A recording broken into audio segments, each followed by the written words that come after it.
and we're here today to provide an update on homicide of a 62-year-old man, which was our 29th homicide in 2025.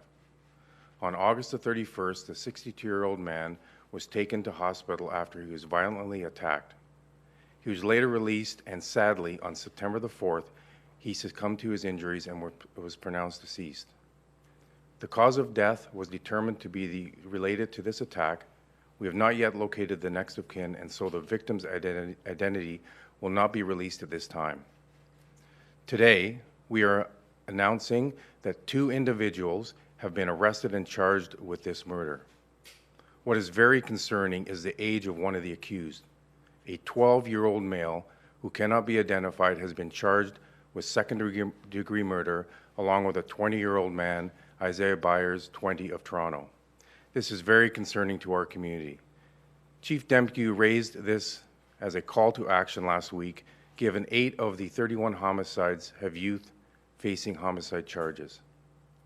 I will now turn it over to Detective Sergeant Stacey McCabe. Early in this investigation, we learned that this homicide was part of a series of violent attacks that took place on the morning of August 31st in the downtown core. This was a disturbing crime spree.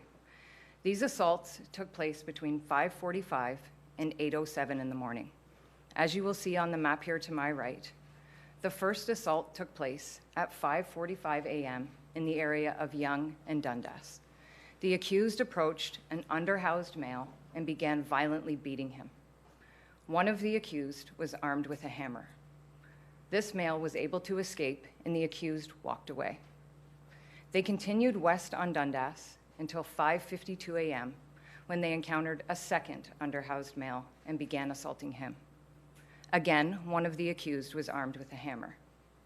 This victim was able to get away and was taken to hospital. The accused continued west until they reached Nathan Phillips Square at approximately 6:08 in the morning. It is here that they encountered a 62-year-old underhoused male sleeping on a bench. Unprovoked, they began violently beating this male.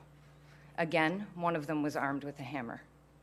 It is this victim that later succumbed to his injuries. Following this attack, the accused continued on foot to the area of Yonge and Gerrard, where they asked to use the phone of an elderly gentleman. They grabbed his phone, and when he tried to get it back, he was pushed to the ground. The last assault took place at approximately 8:07 in the morning in the area of Yonge and College. One of the accused approached a male in this area and asked to use his phone. When the male refused, the accused slapped the phone out of his hand and threw an object at him. Thanks to the keen eye of 2 young officers from 52 Division, the accused were arrested shortly after this final attack. All of these attacks were extremely violent, and they targeted vulnerable members of our city. Through our investigation, we have learned that more people may have been approached by the 2 accused on the morning of the attacks, or that people may have witnessed these attacks.